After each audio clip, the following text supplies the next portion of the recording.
Video में आप सभी का स्वागत है। आज सुबह मैंने टॉप 10 हाई डिलीवरी स्टॉक्स के ऊपर वीडियो बनाया था।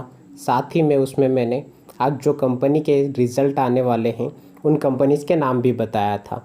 तो चलिए उनके क्वार्टर रिज़ल्ट एक ओवरव्यू बता देता हूँ, किस तरह उनके क्वार्टरली परफॉर्मेंस थे एंड ईयरली किस तरह उनके परफॉर्मेंस थे। ये सारी चीज़ें मैं बता देता हूँ।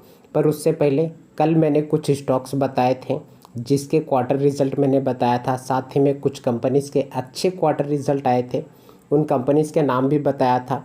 तो चलिए उनके आज का परफॉर्मेंस देख लेते हैं, किस तरह कंपनी परफॉर्म किया है आज। तो जैसे कि आप देख सकते हो, ये पूरे 6 स्टॉक्स हैं जिनके क्वार्टरली परफॉर्मेंस हो या ईयरली परफॉर्मेंस हो बहुत ही बेहतरीन था। तो मैंने स्पेशली आपको ये 6 स्टॉक्स बताए थे। तो इनमें से 2 स्टॉक्स बहुत ही अच्छा परफॉर्म किया है आज के दिन में, बाकी स्टॉक्स में थोड़ी बहुत गिरावट हुई है। आपको मालूम है किस तरह आज मार्केट में कंडीशंस था, कितने गिरावट हुए हैं। इस तरह के कंडीशंस में भी 2 स्टॉक्स अच्छे रिटर्न देना। तो जो आप देख सकते हो, Sterling Tool Limited and JK Lakshmi Cement Limited, ये स्टॉक्स कितने % रिटर्न दिया है एक दिन में, ये भी देख लेते हैं।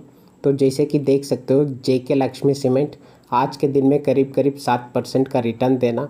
एंड इसके साथ ही में एक और कंपनी है स्टर्लिंग टूल्स लिमिटेड, जो कि एक दिन में करीब करीब 5% का रिटर्न दिया है।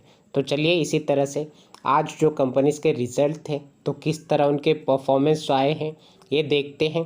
उसके बाद मैं आपको लास्ट में बताऊंगा जो कंपनी बेहतरीन रिटर्न दिया उनके नाम।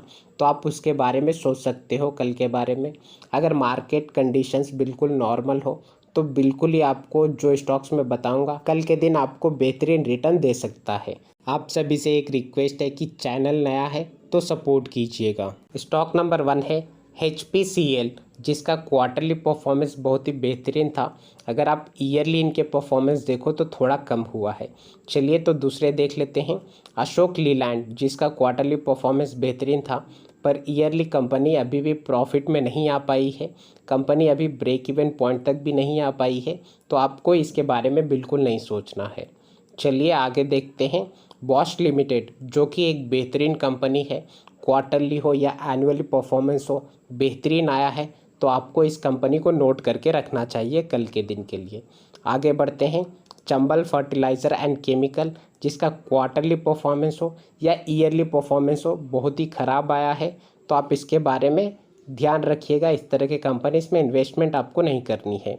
आगे देखते हैं, कंटेनर कॉरपोरेशन ऑफ इंडिया, जहां की quarterly performance and annual performance दोनों ही बहुत ही बेहतरीन थे।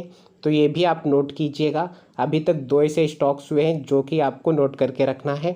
स्टॉक नंबर 1 है बॉश एंड दूसरा कंटेनर कॉरपोरेशन ऑफ इंडिया। चलिए तो आगे बढ़ते हैं, ग्लैंड फार्मा के परफॉर्मेंस क्वार्टरली हो या एनुअली हो दोनों ही बेहतरीन थे। तो इसको आपको कल के लिए रेडी रखना है। अभी तक टोटल 3 स्टॉक्स हो गए हैं जो कि कल के लिए आपको फोकस में रखना है। चलिए तो आगे चलते हैं, डॉक्टर रेड्डीज, जिसके क्वार्टरली परफॉर्मेंस बहुत ही ख़राब थे। कल कंपनी में भारी गिरावट आ सकती है। इसी तरह से इनके ईयरली परफॉर्मेंस थोड़ी बहुत सुधरी है। चलिए तो आगे चलते हैं, गोदरेज कंज्यूमर प्रोडक्ट, जिसके क्वार्टरली परफॉर्मेंस बेकार थे एंड ईयरली परफॉर्मेंस फ्लैट मान सकते हो, यानी जो लास्ट ईयर परफॉर्मेंस आया था उसी तरह से इस ईयर भी आया है। एंड देखिए आगे, नोवार्टिस इंडिया, जिसका क्वार्टरली परफॉर्मेंस हो या ईयरली परफॉर्मेंस हो अभी भी कंपनी के पास प्रॉफिट नहीं आ रही है। तो इस तरह के कंपनी से आपको दूर रहना चाहिए। मैं बार बार कहता हूँ, जो कंपनीज लॉस कर रहा है उस तरह के कंपनीज में आपको इन्वेस्टमेंट नहीं सोचना है। कंपनी को ब्रेक इवन पॉइंट तक आने दीजिए, उसके बाद बेहतरीन रिजल्ट आने दीजिए, प्रॉफिट करने दीजिए, उसके बाद आप सोच सकते हो। आगे देखते हैं, रैमको सिस्टम्स, जो इसके क्वार्टरली परफॉर्मेंस हो या ईयरली परफॉर्मेंस हो दोनों ही नेगेटिव में है। कंपनी के लास्ट ईयर के परफॉर्मेंस बेहतरीन था, जहां की 56 करोड़ का प्रॉफिट था। आज के टाइम में तो कंपनी करीब 70 करोड़ के लॉस में है। तो आप सोच सकते हो इस तरह के कंपनी के बारे में, बिल्कुल ही इन्वेस्ट नहीं करना है। पंजाब एंड सिंध बैंक, जो कि ईयरली परफॉर्मेंस हो या क्वार्टरली हो गए जो साल से तो बेहतर है। तो आप इसके बारे में भी कल ध्यान रख सकते हो। उज्जीवन फाइनेंशियल सर्विसेज, जिसके क्वार्टरली परफॉर्मेंस ख़राब है, साथ ही में ईयरली परफॉर्मेंस भी ख़राब है। कंपनी लॉस में है, क्वार्टरली हो या ईयरली हो। चलिए आगे देखते हैं, सूर्योदय स्मॉल फाइनेंस बैंक, जिसका क्वार्टरली परफॉर्मेंस थोड़ा बेहतर आया है। एंड ईयरली परफॉर्मेंस तो अभी तक का, यानी जब से कंपनी स्टार्ट हुआ है जब से अभी तक बहुत ही बेकार परफॉर्मेंस मानी जा सकती है। तो कल एक कंपनी में भारी गिरावट आ सकती है। चलिए तो आज का लास्ट स्टॉक देखते हैं, वी गार्ड लिमिटेड, जिसका क्वार्टर रिजल्ट ड्यूरिंग मार्केट ही आ गया था, 12-1 बजे के आसपास आ गया था। उनके क्वार्टरली परफॉर्मेंस हो या ईयरली परफॉर्मेंस हो, बेहतरीन आए थे।